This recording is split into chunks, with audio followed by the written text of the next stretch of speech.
get to know some things, so that when we are seeing some child habits, some of those things will not happen, but we come across them. So that's why the teacher, average teacher is a person. This psychology, whatever. And outside there, outside country there, they are monitoring. But here, we see some of those guys as really they are bad child, which they are not. You understand? So, one of our friends had a training, and there are some practical ways, some things that you must do. Go on field, educate people before you can actually get what you want to get from it. And that's one of those things that she wants to do with us. And like in counseling too, you can't have a certificate except you go for practical. Whenever you counsel the students, you do some things and you finalize. That's what I want to do and also. So that's why we have Mrs R.A Adekanmbi here to also have some difficulties that we have. Why is it difficult? You explain better. Some of those things. So,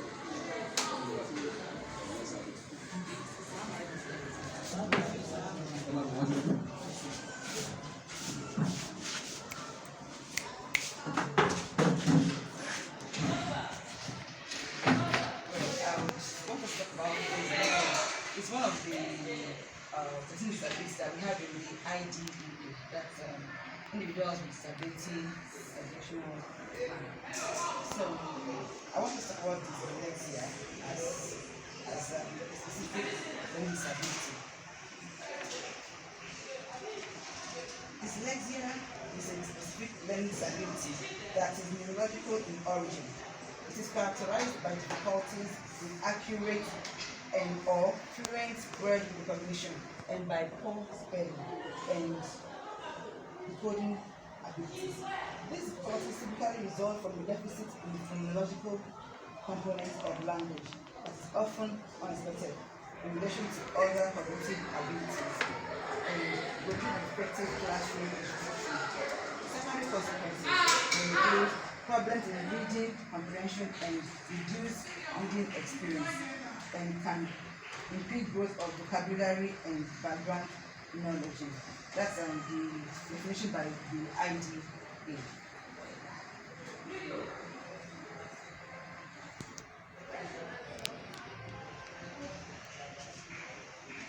Dyslexia is a neurological condition, but dyslexia is actually rooted in the brain structure and function.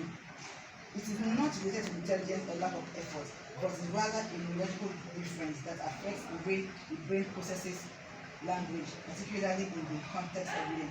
Actually, dyslexia, most teachers that are regular teachers tend to see dyslexic children as being lazy or as being some would say let me to use the word some people tell them are stupid.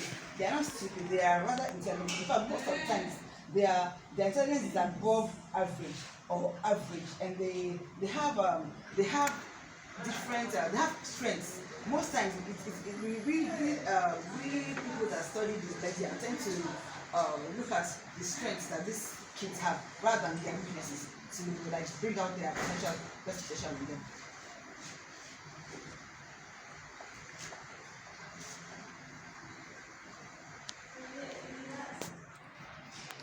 Dyslexia impacts various aspects of language processing. Individuals may struggle with accurately recognizing words, spelling words correctly, and decoding, that is, translating written words into spoken language effectively. That the difficulties can affect both reading and writing skills.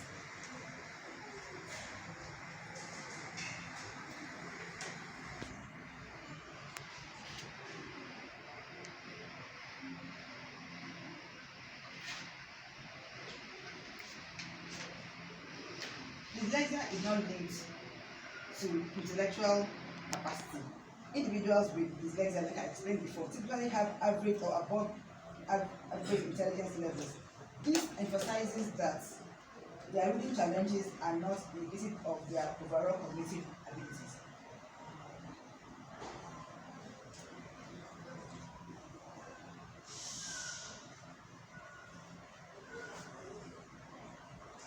Dyslexia is not a result of inadequate teaching. Even with appropriate instruction, individuals with dyslexia may face persistent challenges in acquiring and applying reading and writing skills.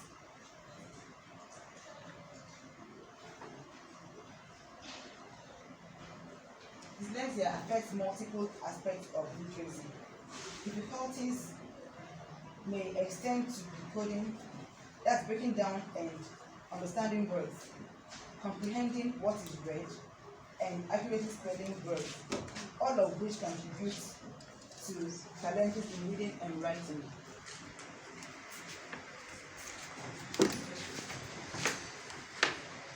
Dyslexia persists throughout an individual's life. While interventions and support can significantly improve reading skills, dyslexia itself does not have a cure. And most people do wonder if dyslexia does have a cure. It doesn't have a cure. It's lifelong. It's just that there are different management techniques that can make the individual cope with different kind of skills and different aspects of life. Lifelong strategies and accommodations may be necessary for continued success.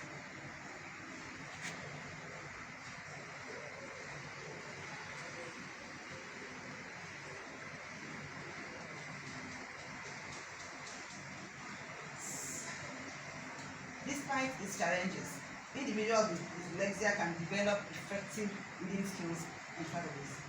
Interventions, specialized instruction, and supportive environments play a crucial role in helping individuals with dyslexia navigate and overcome their reading difficulties.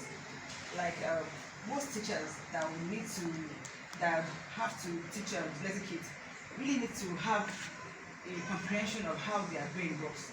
Their brain function is quite different from that of the regular kids. So if such teachers can have an idea of how their brain works, they'll be able to teach them from the empathetic view. They'll have that kind of empathy when it comes to them. They will know that these kids, it's not as if they are lazy, but they have challenges trying to grasp the various aspects of coding language and other things.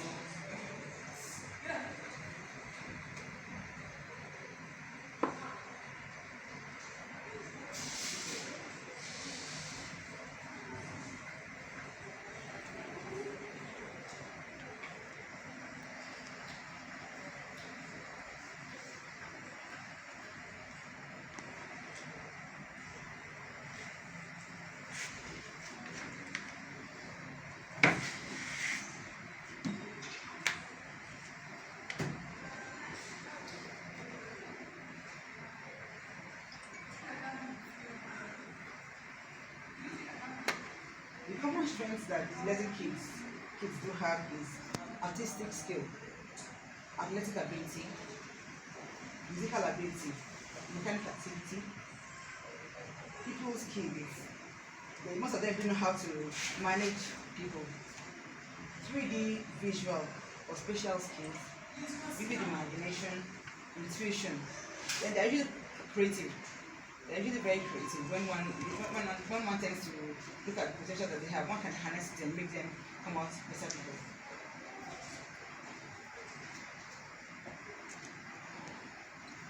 I want us to look at the challenges that dyslexic kids have at various aspects of their lives. That at preschool level, they have issues like mispronouncing words, like saying "beddie's here" instead of saying "teddy bear."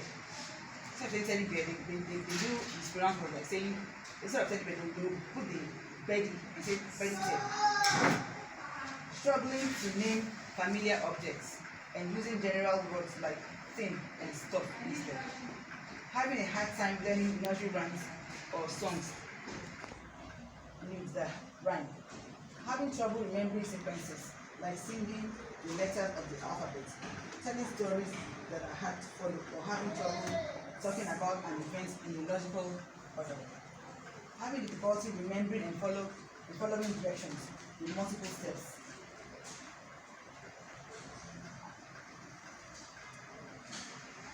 Between grades kindergarten and perception 1 to 2.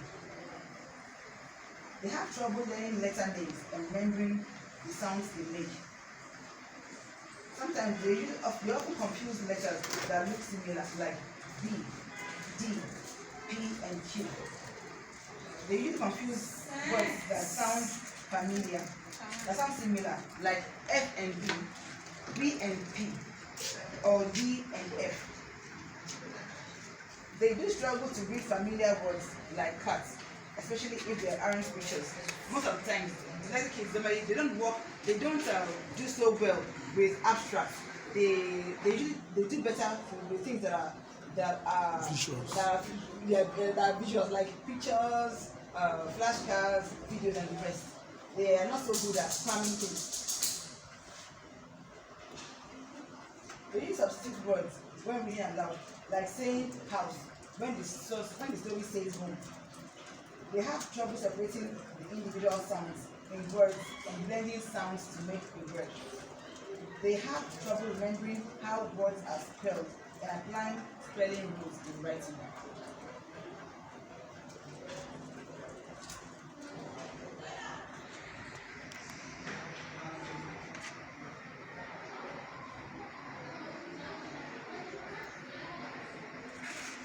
Between grades 3 and 5, they usually have challenges like confusing or skipping small words like for and off when reading aloud. Most times, they tend to not follow the phonological aspect of language. So they say, instead of saying for, they say off.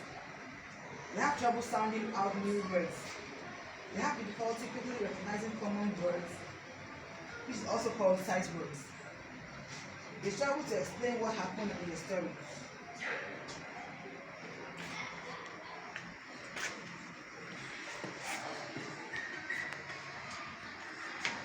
If you only make the same kinds of mistakes, like reversing letters. They have poor spelling, like spelling the same word correctly and incorrectly in the same exercise. They avoid reading whenever possible or getting frustrated or getting upset when reading. At every level, dyslexics have they find reading a tug of war. They don't really like reading. They don't like reading at all because of the experience that they experience while reading.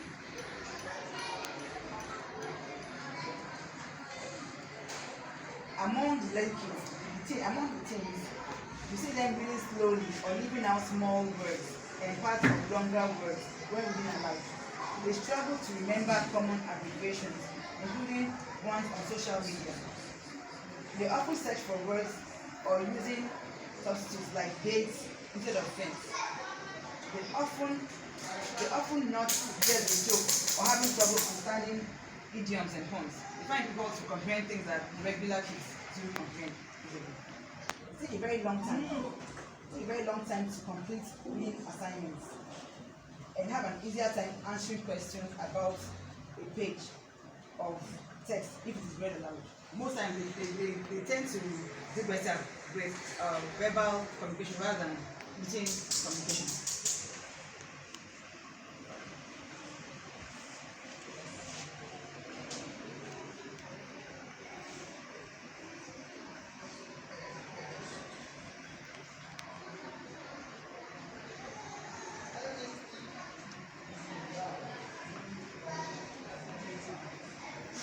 So this brings us to the question, what is the solution to dyslexia?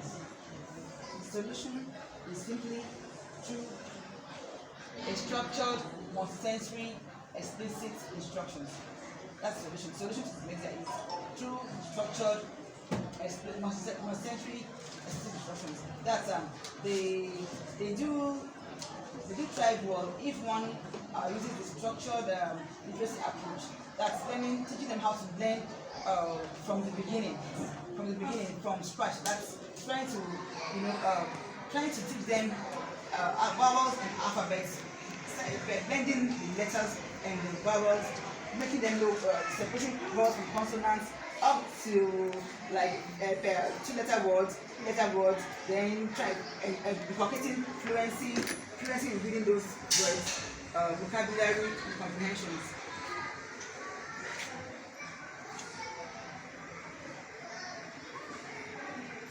Confusion.